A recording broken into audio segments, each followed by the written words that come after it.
Buenos días, soy Igor García Tucho, tengo 32 años y soy de España. Estudié la carrera de Física y de Ingeniería Electrónica y tengo una maestría en Matemáticas y otra en Bioinformática y Bioestadística. En cuanto a mi experiencia, tengo más de 6 años trabajando en el análisis y modelado de datos en diferentes sectores, como podrían ser el sector fiscal, médico o energético. Y actualmente estoy realizando el doctorado en Tecnologías de la Computación. Ahora mismo me encuentro de estancia doctoral en Cicata Morelos, del Instituto Politécnico Nacional, y por otro lado soy consultor técnico en el Tecnológico de Monterrey, Campus Chihuahua, en su área de emprendimiento. En cuanto a mis logros, puedo destacar que he desarrollado una aplicación llamada Beguía junto a mi mujer, que lo que detecta es patologías oculares. Esta herramienta ya ha sido galardonada con el premio al proyecto de mayor impacto social por la Fundación Ramón Molinas.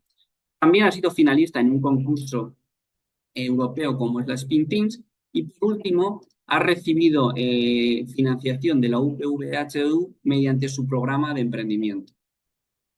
Recientemente, en mayo de este mismo año, uno de mis escritos ha sido galardonado con el premio al mejor artículo de divulgación científica por una sociedad estadounidense de anticuerpos. Bueno, hasta aquí mi información personal y ahora pasaremos a la clase modelo. Buenos días a todos y todas.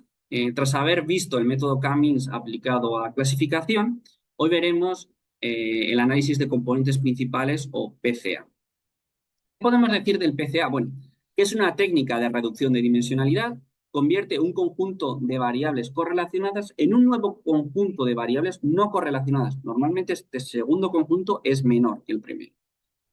A estas últimas variables se las conoce también con el nombre de componentes principales. Bueno, ¿y cuál es la utilidad de esta técnica? Bueno, por un lado estaría la reducción de complejidad, es decir, como reducimos el número de variables, pasamos a que nuestro sistema sea más sencillo, ¿no? El problema que tenemos que analizar. Y por otro lado está la eliminación de ruido. Es decir, si nos fijamos, las variables iniciales están correlacionadas. Quiere decir que son dependientes, tienen una información extra. En cambio, las variables finales son independientes, no correlacionadas. Eso quiere decir que aportan solo la información necesaria. Entonces, bueno, a eso se refiere con eliminación de ruido, ¿no? Por último, para entender mejor PCA, voy a hacer una analogía, ¿no? Seguramente muchos de vosotros, si no ya lo habéis empezado, en un futuro que querréis empezar un proyecto de emprendimiento. Y bueno, de las cosas más importantes que hay que calcular es el beneficio, ¿no? que obtendréis. Bueno, en su modelo más sencillo, el beneficio sería igual a ingresos menos gastos. Y en este caso vamos a poner en gastos diferentes partidas. Un total de 5 en este ejemplo. Bueno, vemos que las materias primas y el transporte al final son gastos variables. Se podrían agrupar en una única variable. Esta de aquí. Y los tres siguientes podrían agrupar en gastos fijos. Bueno, hemos pasado de tener 5 variables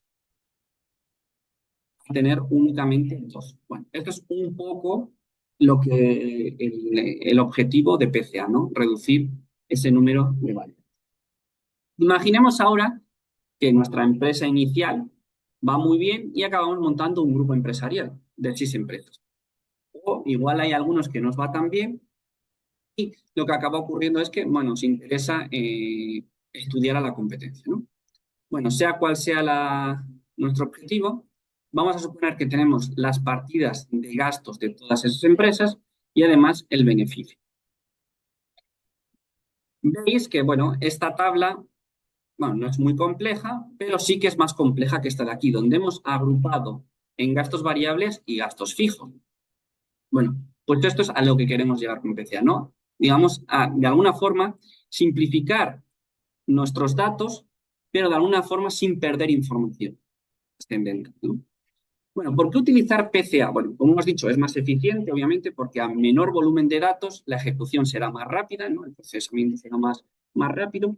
Por otro lado, también nos interesa para hacer una visualización de los datos, ¿no? Y hacerlo más interpretable. Aquí se ve claramente, ¿no? Tenemos 6 variables. Representar esto en un diagrama de 2, 3 dimensiones es imposible, pero en cambio esto sí que lo podemos representar. adaptar, ¿no? Tendríamos tres variables en total. Y por último, nos permite eliminar la multicolinealidad. Y esto es importante para algunos modelos. Recordar, por ejemplo, el modelo lineal multivariable, ¿no? Que justo requiere, bueno, una de las condiciones del teorema de Gauss-Markov es que no haya multicolinealidad. Si no, el modelo pues, no va a ser todo lo bueno que debe, ¿no? Bueno, en cuanto a los fundamentos matemáticos del PCA, hay que entender que los componentes principales, aquí llamados CP, son una combinación lineal. Esto es importante. Son combinaciones lineales de las variables iniciales.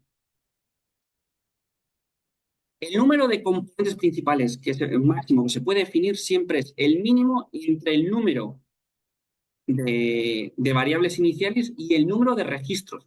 En el caso anterior, el número de registros sería el número de empresas que tenemos, ¿no? Eh, a las variables iniciales también se les llama variables explicativas, son las variables al final independientes, o también predictoras. Y a los componentes principales sería la variable objetivo, ¿no? O la variable dependiente. El objetivo finalmente de PCA es maximizar la varianza. Esto es importante. Todo en PCA se hace con el objetivo de maximizar la varianza. El procedimiento matemático, bueno, es más o menos complejo. Eh, Empezaría por una estandarización, ¿no? PCA es sensible a las escalas de las variables, entonces por eso hay que hacerla. Aquí podemos poner un ejemplo sencillo que es, imaginad que tenéis el peso y la altura de 100 personas, el peso dado en kilogramos, la altura dada en metros. Entonces, el cambio de una unidad en la altura, es decir, imaginemos pasar de 1,5 metros a 2,5 metros, relativamente es grande el cambio de una unidad. Pero en cambio el peso no es tan grande, ¿no? Imaginar que pasamos de 85 kilos a 86 kilos. Entonces, relativamente, ese cambio es mucho mayor en la altura. No, ese cambio de una unidad tendría muchísimo más peso en la altura que en el peso. Luego pasaremos a calcular la matriz de covarianza, que es lo que aparece aquí como sigma mayúscula. Y por último, se convierte ya en un problema de autovalores y autovectores, y autovectores, que diga, ¿no? En este caso, los autovectores van a ser la dirección de nuestros componentes principales y los autovalores de cada uno de ellos va a ser la varianza asociada a esa componente principal. Las componentes principales se van a organizar al final en orden descendente de mayor varianza a menor varianza, ¿no? Finalmente, lo que tenemos que hacer es seleccionar el número de componentes principales necesario.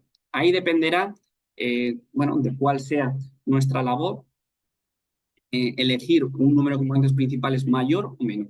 Supongamos que tenemos el caso anteriormente definido con 5 variables iniciales. Vamos a poder definir un máximo de 5 componentes principales y supongamos que el valor que está entre paréntesis en cada componente principal es la varianza que captura cada componente principal, ¿no? Entonces, si cogemos las 5 componentes principales, obviamente vamos a capturar el 100% de la varianza, es decir, el 100% del cambio que habría en el beneficio. Sigue siendo un modelo complejo porque tiene 5 variables. Si en lugar de eso cogemos las 2 primeras variables, ¿qué estaríamos haciendo? Capturamos el 90% de la varianza, que en muchos casos puede ser suficiente, capturar un 90% de la varianza. No es, digamos, tan perfecto el modelo, pero sí que a efectos de simplicidad ganamos mucho, porque pasamos a definir nuestro modelo con solo 2 variables, no necesitamos 5, solo 2. Y nos define un 90% de la probabilidad, de la varianza. Entonces, dependiendo de la aplicación y de la expertise, iréis tomando, bueno, tendréis que tomar una decisión de si os interesa coger más o menos componentes principales. Bueno, como suelen decir que una imagen vale más que 1000 palabras, ¿no? Vamos a verlo ahora con PCA aplicado a imágenes. En este caso tenemos una imagen de 200 por 200 píxeles y lo que vamos a hacer es de esa imagen coger cuadros de 10 por 10, que sería un total de 100 píxeles. Cada uno de esos píxeles vamos a asociarlo a, bueno, a lo que antes era una variable explicativa. De esta forma vamos a definir en esta imagen un total de 400 recuadros. Entonces, los recuadros van a ser lo que antes eran nuestros registros y los píxeles lo que antes eran nuestras variables. Definiríamos un sistema de componentes principales, ¿no? Como el que vemos aquí. Ahora, lo dicho, tenemos 100 variables y como máximo podemos tener 100 componentes principales. Entonces, en estas imágenes lo que vemos es cómo se van añadiendo componentes principales. Es decir, esta primera imagen sería cuando cojo 5 componentes principales. Si veis, cuando cojo 5 componentes principales, capturo cierta cantidad de la varianza. No sabemos el porcentaje, pero sí una pequeña cantidad de la varianza, ¿no? Cuando ya cojo 10 componentes principales, capturo más cantidad de varianza. Lo mismo ocurriría si paso a 20 o a 30 componentes principales. Cada vez voy capturando más varianza y la imagen que consigo se parece más a la imagen inicial, ¿no? Entonces, ¿qué es lo que nos queda claro de esto?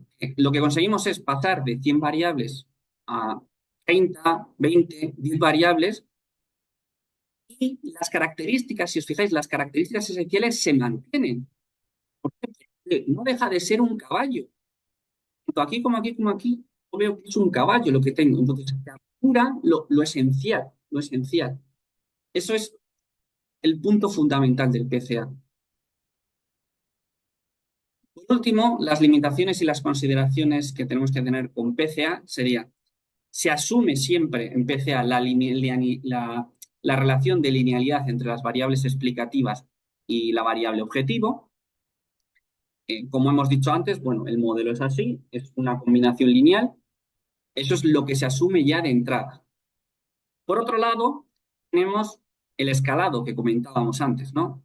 El PCA es sensible a la magnitud de sus variables. Y por último estaría la interpretabilidad. Y es que no siempre las variables que tienen mayor peso en un componente principal tienen una relación clara. Es decir, la combinación que he hecho antes entre diferentes componentes de los gastos, asociarlos a gastos variables o a gastos fijos, no siempre tiene que ser así. Recordar que en lo que se basa PCA siempre es en maximizar la varianza. Y eso no distingue de si dos variables están más relacionadas o no. Su objetivo simplemente es maximizar la varianza. Bueno, en cuanto a las aplicaciones que nos encontramos para PCA, pues en análisis financiero, ¿no? Gestión de riesgos y análisis de cartera. También en biología computacional es muy importante para ver la sobreexpresión génica. En marketing, ¿no? Análisis de comportamiento de los consumidores. En manufactura, ¿no? Control de calidad y detección de fallos. O en medicina diagnóstica, que es un poco más el área que manejo, se utiliza para análisis de imágenes médicas. Bueno, por último os dejo aquí las referencias por si alguien quiere consultarlas y obtener más información.